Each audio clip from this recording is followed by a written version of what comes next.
nice for the speakers, for the volunteers. Give yourselves a hand.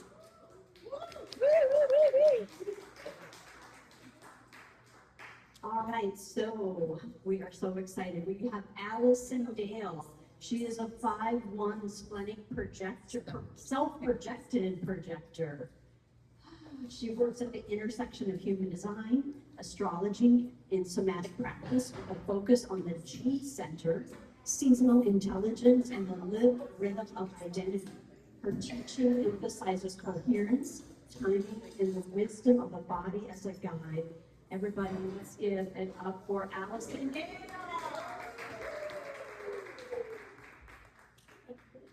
Awesome. Happy Sunday! We made it. We made it. This is a great venue. Thank you so much to all of the organizers of this event. This has been such a fun weekend. And I'm so grateful to now get to call so many of you friends out there. Even though I can't see your faces, the silhouettes are my friends, and that's really sweet. Did you have something to say? Yeah. If anybody needs a Wi-Fi, the network is Bob's Guest. The password is Uncle Bob, all lowercase. Thank you, Allison. Thank you, Monique. So today we're going to talk about the heart and the G Center and the Wheel of the Year, and kind of learn about the seasonal rhythms of the body graph. But to start out, I wanted to just introduce myself with a picture that I took a couple nights ago in Miami with the Miami glow, because I love it here. So I'm Allison Murray Dale, and my business is called Harp and Spiral.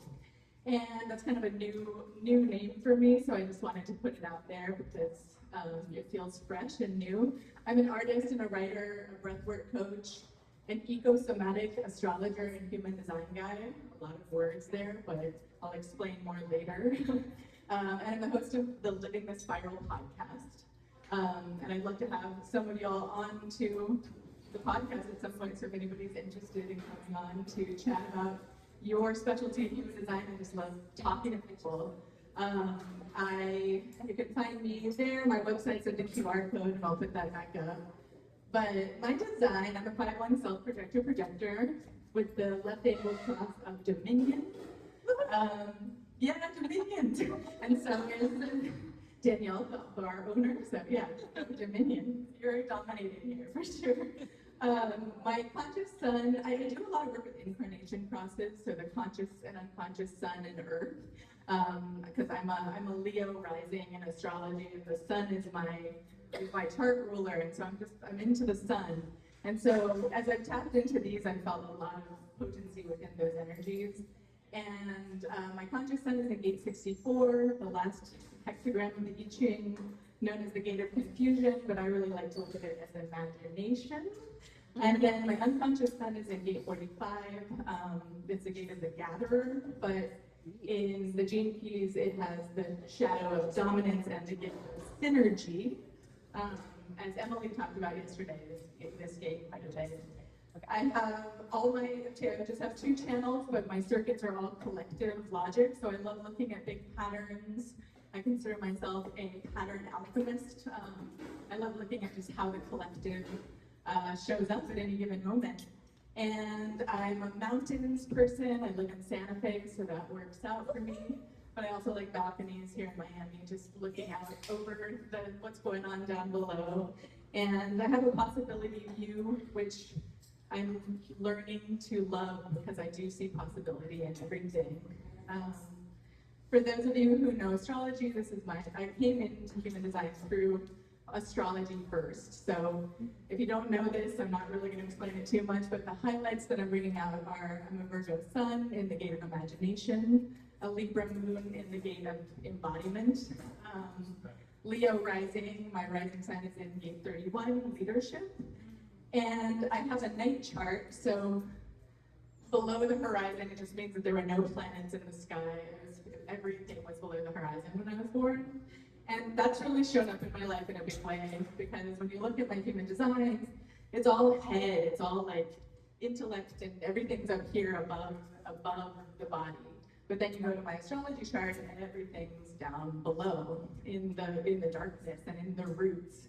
I have Pluto and Saturn, both conscious and unconscious, in gate 50.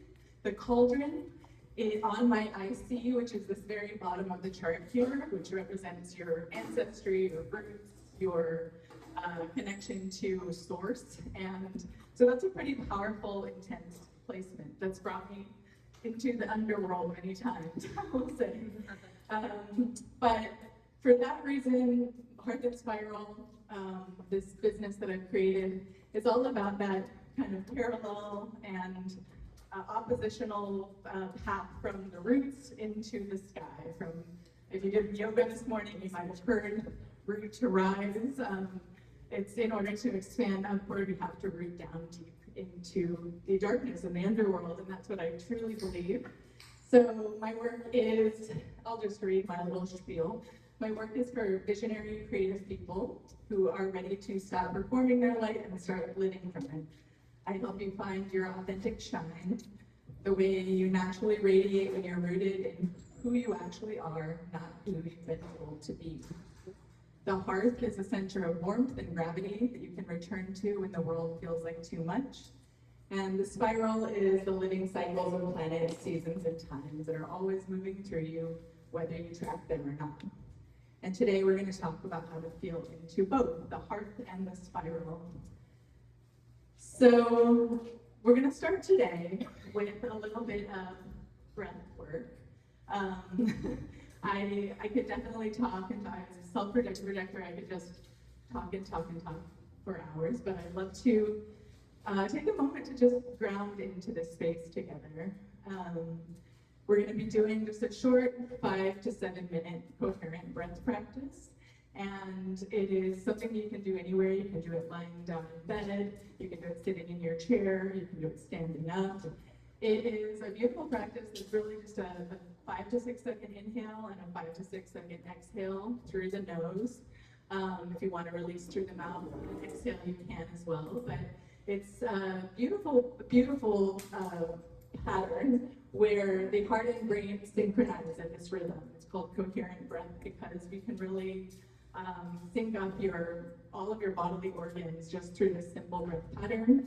And I find it so fascinating because a lot of contemplative cultures from years gone by have used this same breath pattern in their mantras, and it's been studied that the Om Mani Padme Hum, the Rosary, several other ancient mantra practices have this same pattern to kind of get into a resonant state. And it's before there was the science and the Heart Math Institute that really proved that out, but this has been going on for a very long time. So I'm going to just play a track, I think. Where's Monique? Outside. Monique is outside. Do you want me to go get her? Yeah, she was supposed to, thank you. She was had it on her phone, I sent it to her. She's on her phone. It's cool. I don't think I can cast it from the, we can keep going, but basically this image here says, there's no greater strength than that of a soul that decides to believe in itself. And it has this beautiful toroidal energy flow that's coming around it. And the heart is the part of the body that emits this toroidal energy. We have these electromagnetic fields from our hearts. And oftentimes, I think we give so much emphasis to the brain. We've talked so much this week about the mind-body competition, you know. And Brandy earlier was talking about the integration of mind and body as not having to choose one or the other. And I do really feel like, thank you, Monique, that this is an important thing to attune to. So we're going to get into our hearts this morning. And if you don't want to participate, that is completely fine. If the breath of 5 seconds in and 5 out feels too long, you can do 3 seconds in and 3 seconds out. But the music is something that you'll pick up on the rhythm and I'll guide you through it, but it'll be kind of an inhale on the upward part and then an exhale on the downward part of the music. So, thanks, Tony. And just do it. No worries.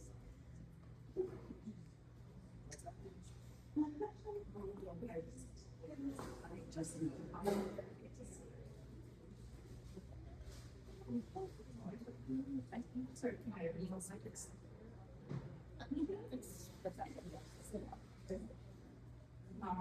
guys like the food? It was amazing. It was sorry.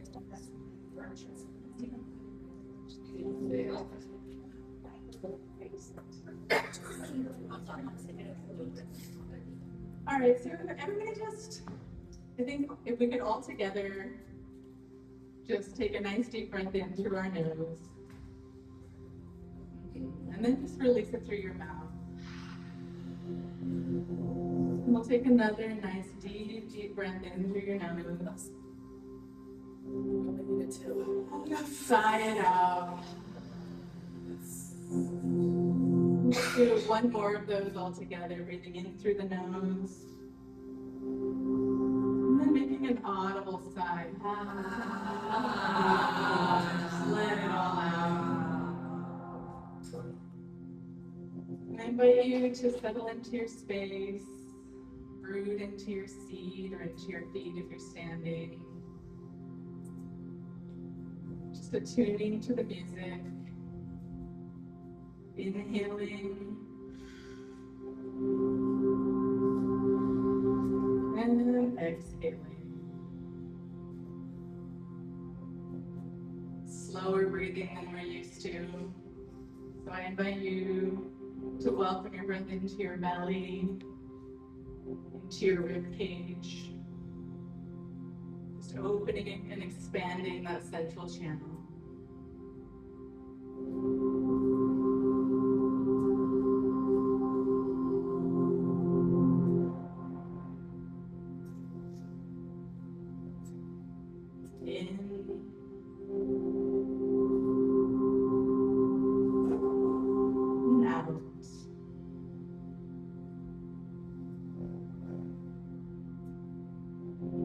As you continue to breathe in this pattern,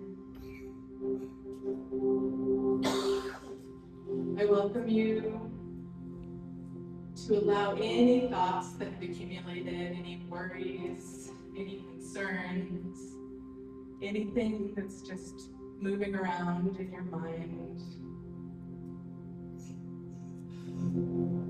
On the next inhale, I invite you to let those thoughts spill out of your head like a fountain. Moving upward as far up to the sky as they want to go.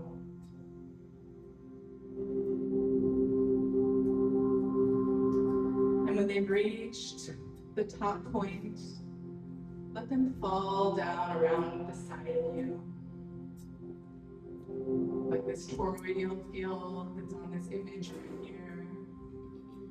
It's coming out of your head, falling around the side of your body.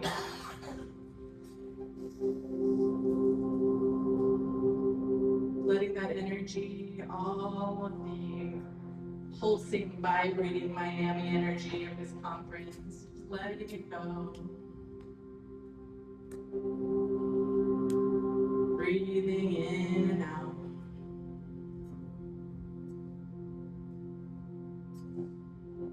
Letting yourself be a fountain. Letting those thoughts come around you and fall to the ground. Letting them be absorbed into the fertile earth.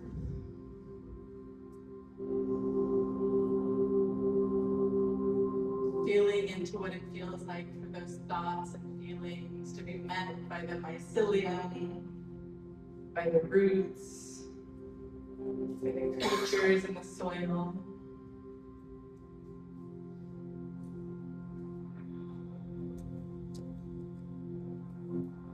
And then letting those thoughts and feelings come back up through your feet or through your seat. Entering your body once again, now that they've had a little bit more space to meet the world around you, to meet the ground beneath you.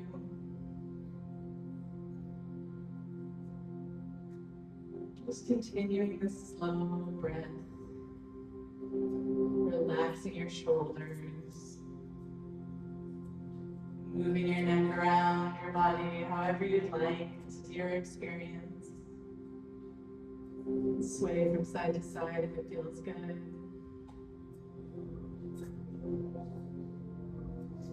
And then letting those feelings and thoughts come up through your feet, up into your root center, picking up the energy of the root center, where they branch off to the spleen and the solar plexus, activating these lower energy centers in your body.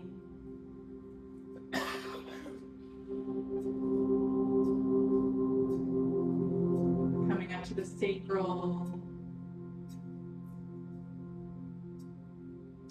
letting your emotions and your thoughts pick up the energy of your sacral center.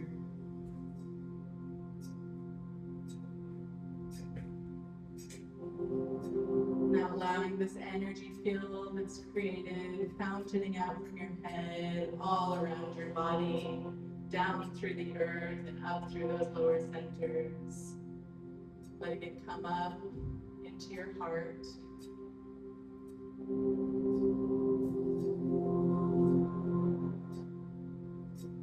Feeling your lungs cradling your heart as you breathe. Like your lungs are giving your heart a big hug with every inhale, every exhale.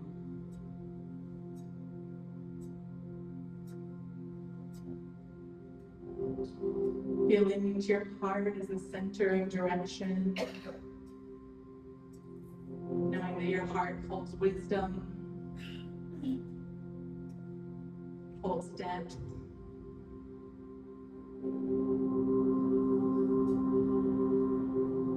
And then continuing that energy flow up into your throat center. And on your next exhale, I invite you to let out a nice tonal sound like an O or an ah.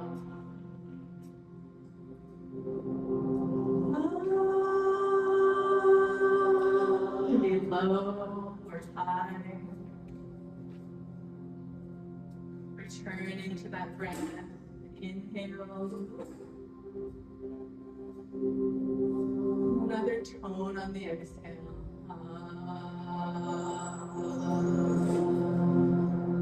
Let's do one more of those. Don't be afraid to be loud.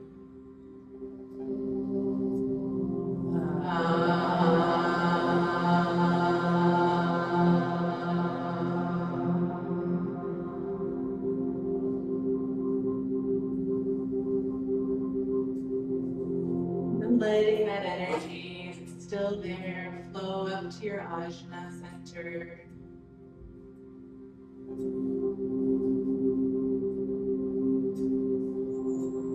Noticing if there's any insights, any visuals that are coming through for you now. Noticing how your body feels different now that you've been breathing for a few short minutes.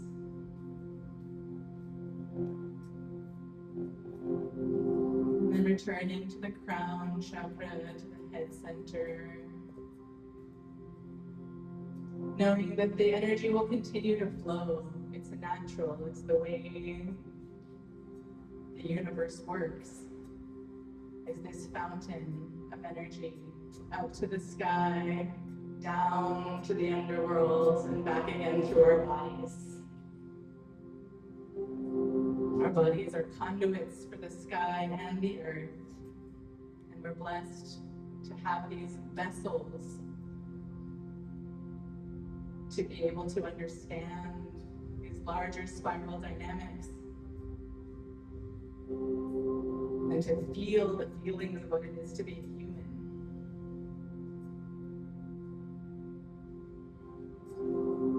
So thank you for coming on this journey with me. You can always return to this practice. I do it at night all the time when I'm trying to go to sleep. I'm feeling a little bit stressed, just returning to letting the thoughts go as a fountain, letting them ground, and then come back into my heart. I'm going to turn the music off now, but you can continue to breathe however you like.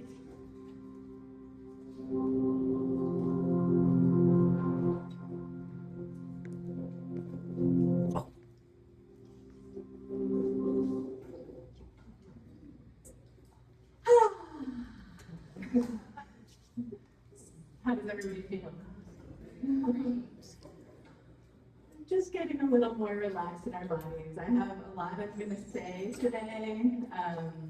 What time do I have until you guys? 10, 11:45. Okay, cool. So we have time.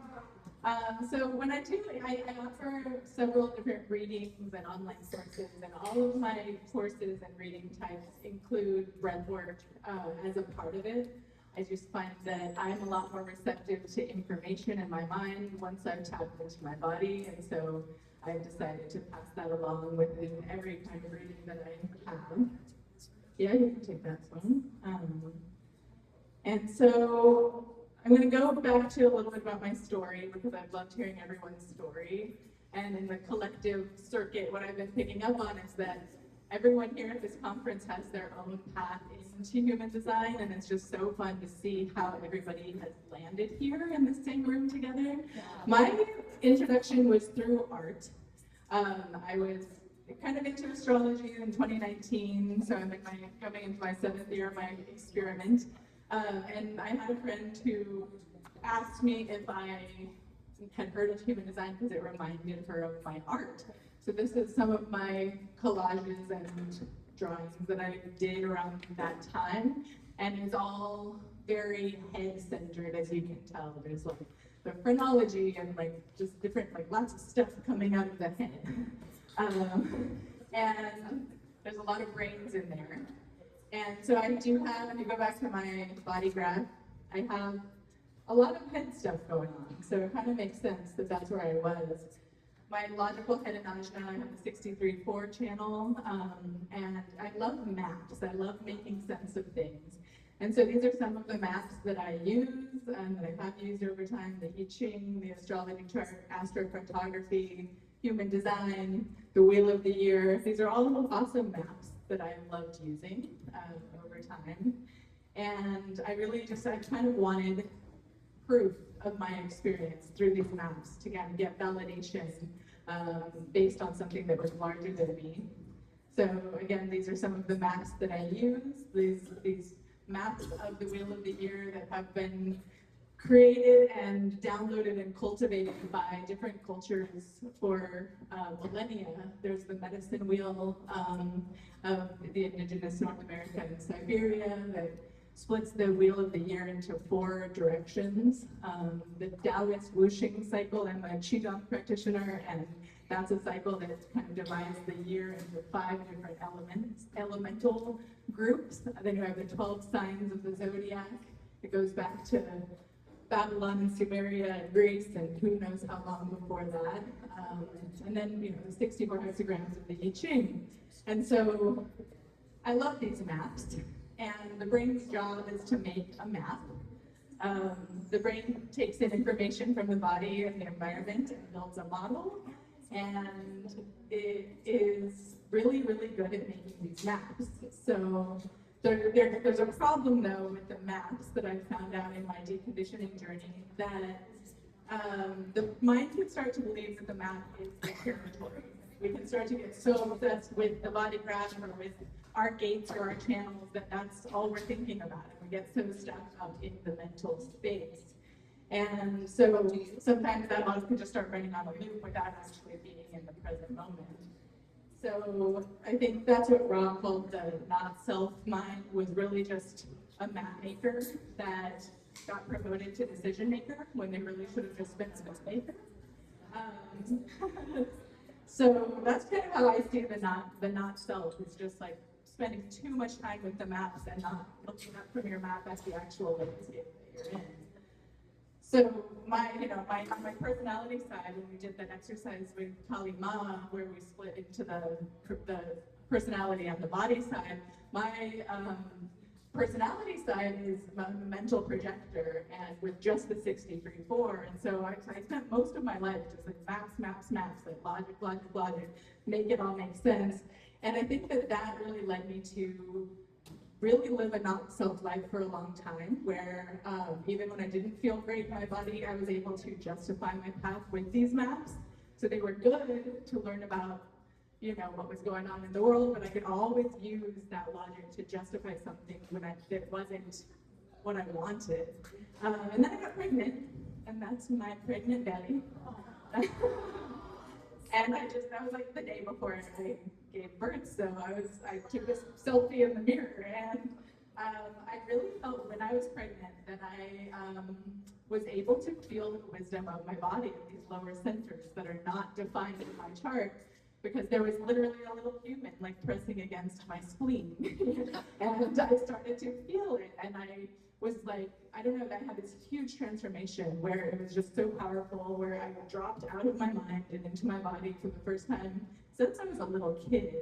And I started to just feel my heart, all of these other energy centers in such a big way.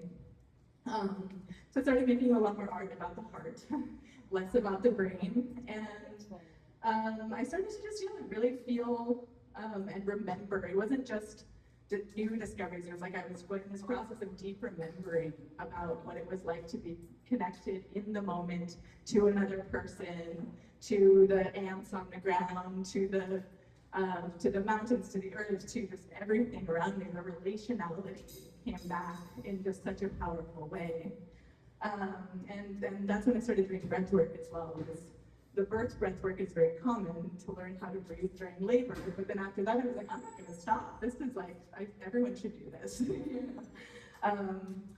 So I realized the map is not the territory, and that mental maps don't always tell the truth. They're great tools, but we have to look up and gaze at the landscape and see what we can touch and feel with our own hands and feet. And so I became really, deeply into the embodiment journey. So I became a somatic practitioner and breathwork coach, and really went away. I was judging the mind at that point in a big way. I just thought, okay, I'm done with mind stuff. I'm completely out of it. And I have made a big loop back around to integration, because I don't think we need to throw out the maps, but we do need more tools than just maps. And I think that right now, as 2027 approaches, I love that everyone in this room knows what that means. I think you do to some extent. There's a prophecy. The precession of the equinoxes is shifting from a tribal gate to an individual gate, and shifting from the family and community and friendship into personal, spiritual, sovereign abundance. And for me, that's a huge change. It's a huge shift. And I really do feel that it's overwhelming for a lot of us to process that mentally. We don't really have a map for what that looks like. And so I do think that the practices of coming back into the body and coming back to the earth are great ways to handle that overwhelm and handle that change. So the tool that I have kind of downloaded over the course of this year, in January, I was sick like the whole month of January, and I was in bed, just kind of in the cold in Santa Fe with snow and the gray, and I just had all of these transmissions come through. And I'm kind of a skeptic with that 63-4, so I was always a little bit like, did Ra really hear a voice? Was he just on acid? What really was this? And I've spent a lot of time just trying to find out the reasoning behind all the things. And then in January of this year, did hear a voice. I did kind of connect to spirit in a different way, and I felt like what it was telling me was that this union between the heart and the mind, between the body and the environment, was what we need to move forward. And so I think the compass, in addition to a map, is another great tool. So I've spent the majority of this year putting together a framework that is called The Heart is a Compass. And so I'll get into that a little bit today. This was a painting that came through that I just finished before coming here. that was kind of the framework. I like had to paint it before I could talk about it. And this is the first time I've ever talked about it, so bear with me, it's all very new. But it's different from my old art. It's not all mind and it's not all heart. This shows this toroidal heart and the toroidal energy field of the body. And Nana is the woman in the middle who is a Mesopotamian goddess who went to the underworld and shed her earthly egoic possessions, her authority, her crown, and then she came back, she reached the underworld and became whole, became her authentic self as an individual who didn't have the trappings of the ego along with her anymore. And so she's who's in the middle, and around, that's in Nana's star, which is an 8-pointed star, an ancient symbol from Mesopotamia. But this also compass. It's the normal, if you look at any compass, it's going to look like that. And so I mapped this out to the astrological year. You can see around this side, there's the zodiac, and it's the equinoxes and solstices at the vertical and horizontal axis, and then the cross axis is the cross quarter days, the midway points between the solstices and the equinoxes, and where they show up in the astrological year, as well as the colorful parts are how the life cycle of a plant evolves over time. So starting with the rate of New Year is in February, right? What day is it? February 19th? What, 21st, yes, in there. So it's close to this top left spoke, which is in the Celtic and pagan wheel of the year, another system. It's known as Imbolc, and it's the time of the year where it's known as in the belly is what Imbolc translates to, and it's when lambs and the ewes are starting to lactate, and there's lambs that are in the pregnant ewe's belly, and it's like life is starting to gestate beneath the surface, and so that's where the roots are starting to go down into the ground before the sprouts shoot out at the spring equinox, and it goes around to the sprouting of the spring equinox, to the flowering of May Day and Taurus season, to the fertilization of summertime, to the fruiting over here of late August.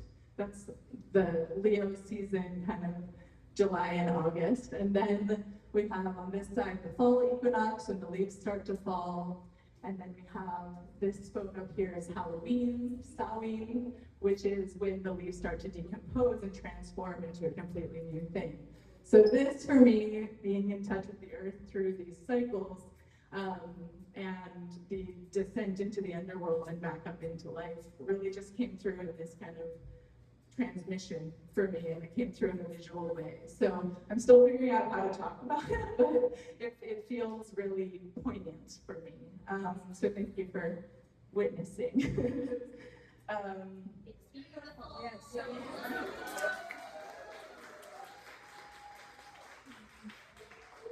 Thank you. There's a lot in there, yeah. This is so the synergy, I feel like my gate 45 unconscious sun is also my personality north node. And I feel like the synergy of systems is just like where I can't help but living. Yeah. And I don't like to make things overly complicated. I'm trying to write a children's book about this so it can be like as simple as possible. I don't like to get too into the weeds, as again, because you get so in the mind, but there is a lot there. And for me, tracing it back to the earth, tracing it back to these cycles that are, that is the territory where we live, we can actually touch and feel. That's what it's all about. So this is a beautiful quote by Antoine de Saint-Exupéry that says, "It's only with the heart that one can see rightly, but its essential is invisible to the eye." So going into the heart a little bit, the heart, I call it the heart because I like to talk to people that are outside of the system. And the G is hard to kind of explain to people. But so the way I understand is the heart chakra, as a seven-centered being, was split into G center and the will and ego center. And in 1781, sorry. And the G center, I've been very curious. My one line loves to dig and find out the why. And so I've asked a lot of people, like, what is G? What does that mean? And there are a lot of different answers. I've heard the galactic center, which is the G being galactic center is like the center point of the entire galaxy that everything orbits around. And Chetan Parkin said the G was originally drawn as the base of a spiral, so drawn as this shape that's the anchor point that connects us to source and oneness, and the spiral is the G, which I love. And then also in Chinese medicine, G, J-I, I love this one. I don't know if it's true. Some people say that Ra received the word G, but didn't know how to spell it, so put it as a G, but it should have been a G. Who knows? Who knows? I'm a heretic. I'll go ahead and say maybe so. So this refers to a pole. It's the meridian line in the body. So it's kind of like the magnetic monopole would make sense to come from that origin, or a hinge or an axis, timing, intelligence. So there's a lot that the G could be. Does anyone else know any other G stories? Where it comes from? What was it? The G spot, of course. Yeah, I believe that. Yeah, I love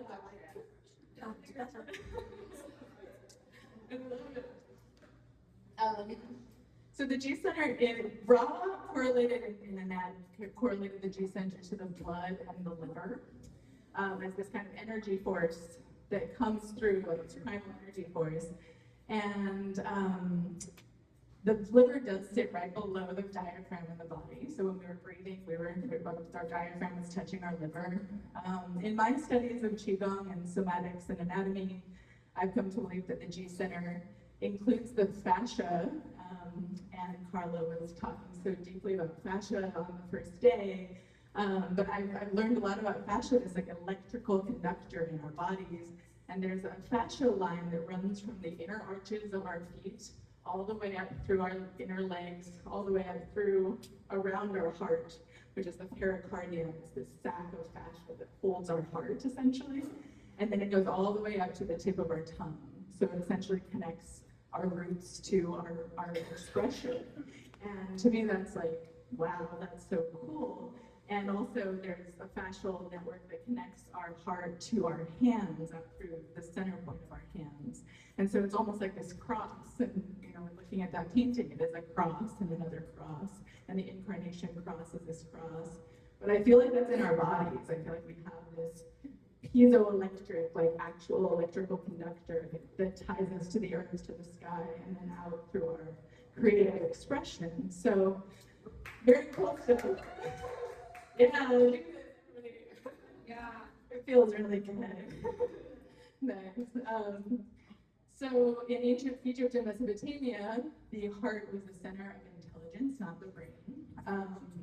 And the liver was the living vessel of life force and prophetic knowing. So when you think about the G center as the liver, the blood, and this electrical conduit of the heart, it taps back into very ancient wisdom. And I really love looking at all of these ancient cultures and how the heart was such an important place of decision making, actually, at that point. We've already talked about this a little bit. The electromagnetic toroidal field, this donut-shaped structure that loops out from the heart. And this field is 100 times stronger electrically and up to 5,000 times stronger magnetically than the brain's field. So it's pretty powerful. It's the aura, right? We're around other people, and before we say anything, we're affecting people with this energy. Yeah. So who in here has a defined G center? Okay, all right. Who has an undefined? Nice, okay. So statistically, 46% of the population is defined. So it's like almost a 50-50 split. And when it's defined, it acts as a steady compass that guides you from the inside out. And you might have a consistent sense of who you are and what you're here to share and the direction you're meant to follow. When you're aligned, you're magnetic, radiating a clear sense of self, purpose, and heart. And when you're not aligned, you might feel lost, not because you don't know who you are, but because you've temporarily drifted away from yourself. Do your defined G's resonate with that? Does that feel right? Yeah, this idea of identity and direction, it's so personal, right? It's so, It almost feels like it's just, you don't even really think about it. It's just doing its thing. Is it? yeah. It's just, I would never imagine what it would feel like to not have that. So the fact that their undefined exists Yeah, is like good for me to not assume that everybody has that feeling. right, I don't know how I would have ever described that ever if I didn't know about human design. right. It just is there. Yeah. Yeah, well, I think it was Amy on the first day who was talking about not having an undefined G and then being with people who have one and you're following their path, perhaps just unknowingly. Jess, did you have?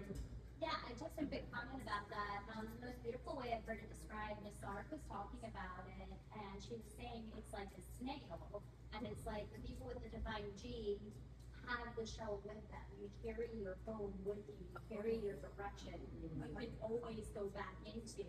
And so people with an undefined G can kind of feel like you don't have that shell sometimes. You can feel a little bit vulnerable, or you can't just retreat into that place of direction.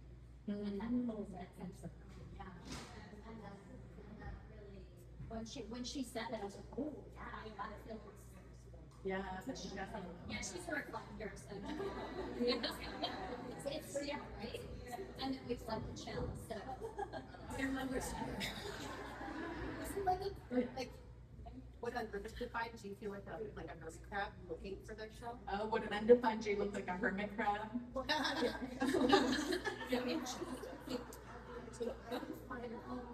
Finding all the different.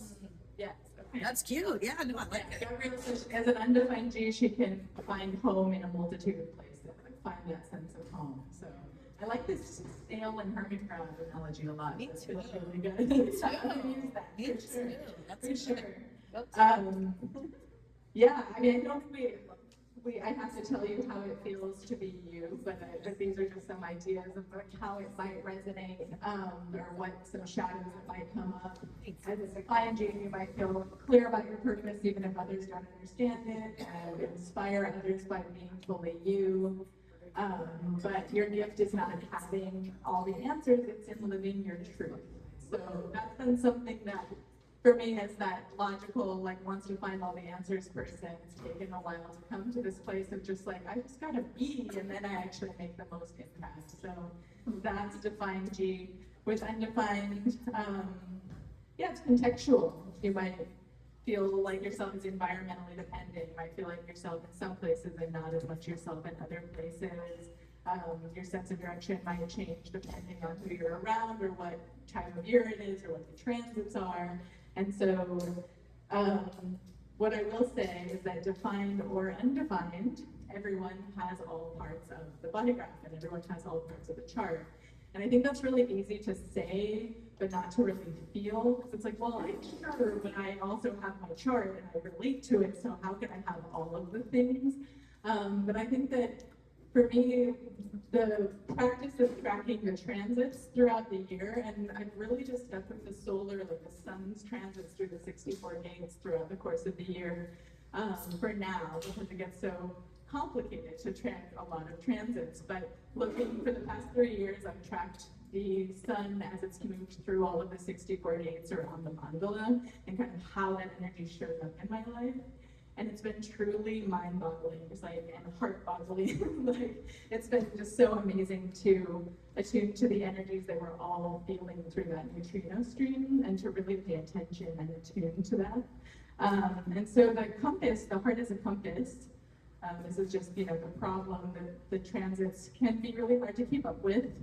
I believe that to start tracking transits, the G center can be a really cool way to begin, because you don't have to be just on it all the time. You don't have to have your calendar. You can simply line it up with the solstices, the equinoxes. It's pretty like out in the world. People know when the summer solstices, when the winter solstices, when the spring and fall equinoxes are. And more people are starting to really honor the cross-quarter days as well, these midway points in between. I just feel like in the zeitgeist, there's more of an awareness of that.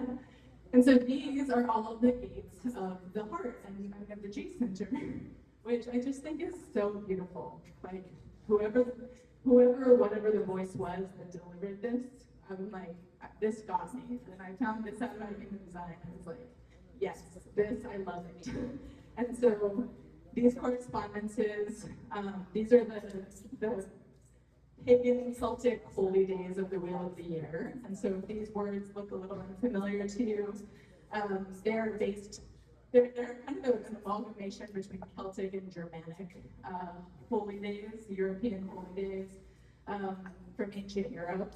But I would say that wherever you are from in the world, Europe or otherwise, all of our ancestors, no matter who we were or who we are, have connected with these pivotal astronomical moments of the solstices and the equinoxes. And so it's a universalizing thing. It's something that I think we can be so focused on the science of differentiation and how I'm this and you're that, which is beautiful. But there's also this place where we can come together as humans, as a human species, and say, all of our ancestors paid attention to this. And that's why in the heart, we have an opportunity in each one of these days to attune to our heart and to give it some love. It's like every holiday could be a heart day. And I just love that that's built into the fabric. Yeah. Yes. Can you tell us those midway days, the cross-border days? What the one you said is Halloween. What's Yeah, definitely.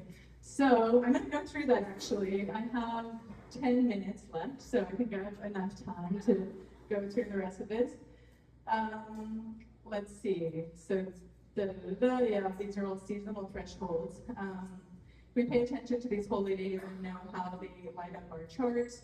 I have a worksheet actually that I would love if you wouldn't mind passing them out. I'm going to pass this around so you can kind of circle and highlight which gates of the G you have defined, and also what hanging gates would define your G on each one of these holy days. So this is kind of an exercise where you can, I'll guide you through it, but you can kind of choose your magic special holidays of the year through your chart.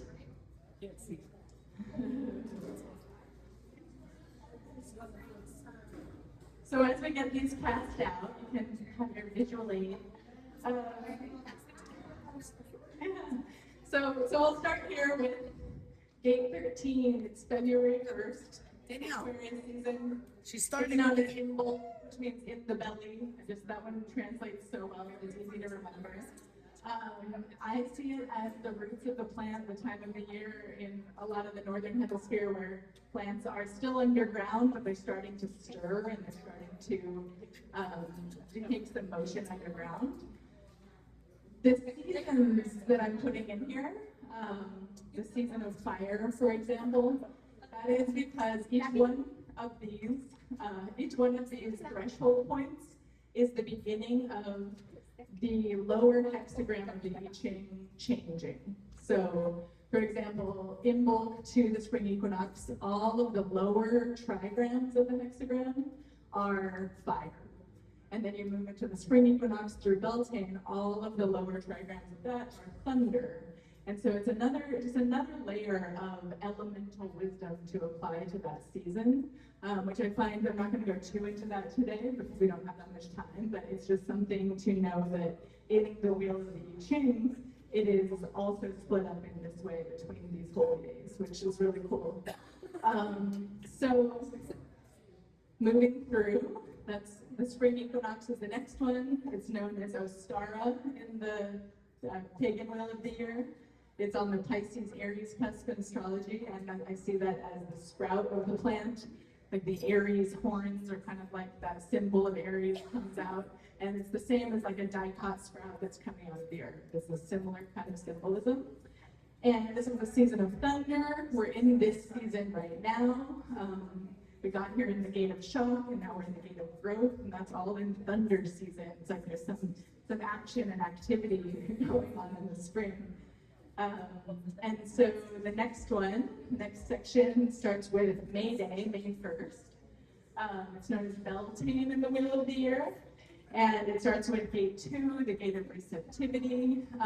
And to me, like I think of Taurus season, I think of May Day, I think of that season as a very earth-based, sensual, like, you know, a cow lying on a field of flowers, kind of just like really sensual energy that lines up with gate 2, that receptive kind of energy.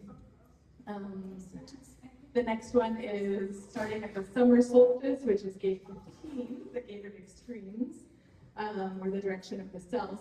And this is the season of like the fertilization of the plant. It's a time when, yeah, there's a lot, it's like a sexy time, I would say. The summertime, summer solstice time. There's a lot alive, there's a lot of extremes, there's a lot of intermingling of people and creatures at this time. It's a season of mountains, it's the lower trigrams of beaching a mountain. And then we move on from Lammas is the name of the pagan wheel of the year holiday. It's in Leo season, it's on August 1st, and this is the gate of the leadership gate of the army, or the role of the self in interaction. And yeah, it's a time of year about when the plants are fruiting and they're juicy and they're really producing a lot of that type of energy. So there's a lot of ways to tap into this map or this compass through, if you're an earthy nature person, you might tap in through that. We prefer to look at the symbolism of the I Ching. There's that way that come into this. Fall equinox is known as Mabon in the Wheel of the Year, and it is gate 46, the gate of embodiment, the season of wind, and a time of year when like the wind is blowing the leaves to the ground, and like there's dispersion of seeds. And so to me, these elemental things do track with this system. And then Halloween or Samhain, or Day of the Dead, Dia de Muertos. This is gate 1, and it's the gate of creativity. It's in Scorpio season, and it's the time of year when the leaves and the seeds and everything's going underground and composting and transforming into a whole new thing. So the final one, winter solstice through Imbolc to come all the way back around, is gate 10, the gate of self-love or behavior of the self.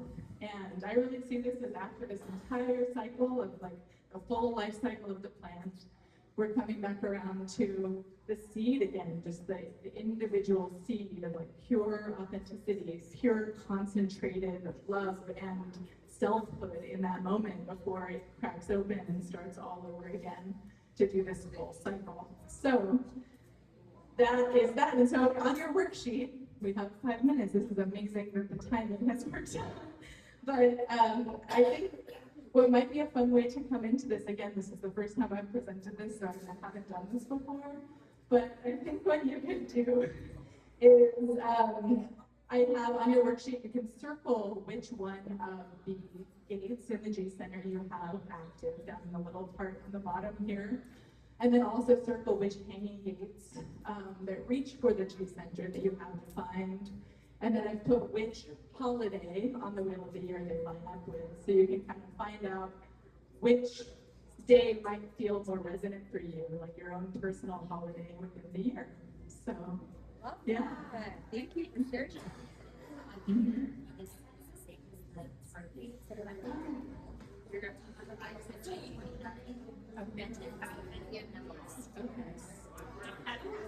Okay. That's fine. Yeah, that's weird. Yeah, okay. So this is wrong. This is wrong. Well, I pulled this chart from a stock website, and they did it. The Sacral Center gates are wrong on there. And so I just pulled it from there late last night when I was making this presentation. So the numbers are wrong. Note to self for the future for the sacral gates. So yeah, it's not 62. I mean, so you can look at your tag, your body graph on your tag, and make the connection there.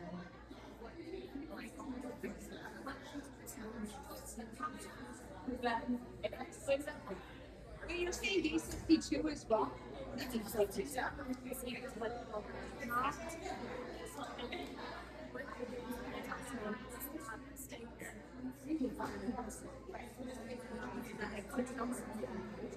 know, but it's okay. It's like, because I Yeah. a lot of stuff. Yeah. Potentially just like, to be So, yeah. Yeah. Yeah. figure it out.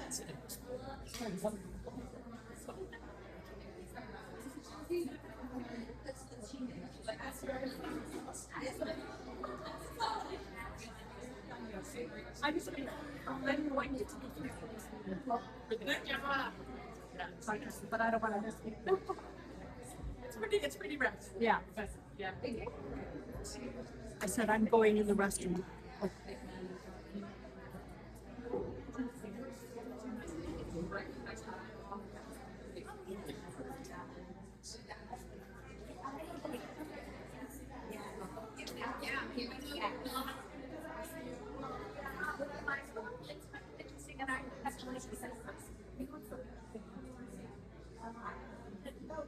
Allison, do you want to take some? Yeah, and so that's like I've actually.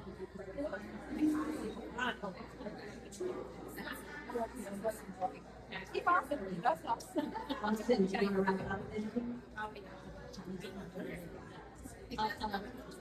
All right, y'all. So I have 2 minutes, or 3 or 5. Yeah, no rush, of course. Thank you.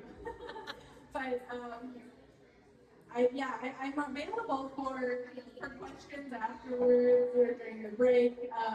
Thank you for being my guinea pigs for this whole new system that came through.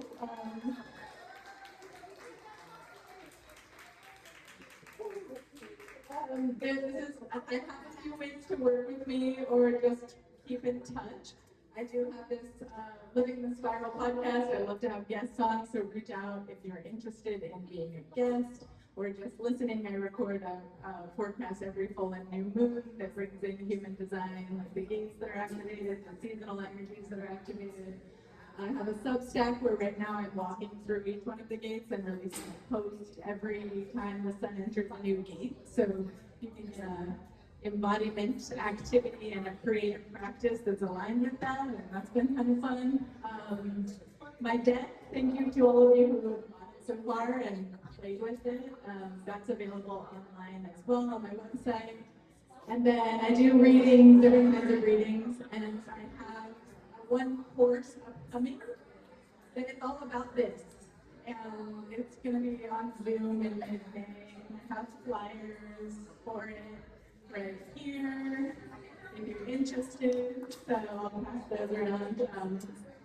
And you can just have a painting if you don't want to do the course. But thank you all so much. Everybody, let's put your hands together and give Allison a nice round of applause. Okay, we need to keep your attention focused here for just a couple more minutes. I want to, has everybody enjoyed Bob so far? I wanted to give a shout out. We have sponsors, we've got partnerships, and so if you could just please direct your attention. Sorry. I love how that works with children and adults. Danielle from Bob's, come on up. Hi everyone, it sounds like everyone's caffeine is kicking in. or breath work, maybe we're just there. Thank you all for being here. Julie asked me to just say a quick thing about Bob's and Monique, Jess, Julie, thank you for putting this together. It's amazing, brilliant. Everyone else who is speaking, everyone else who showed up,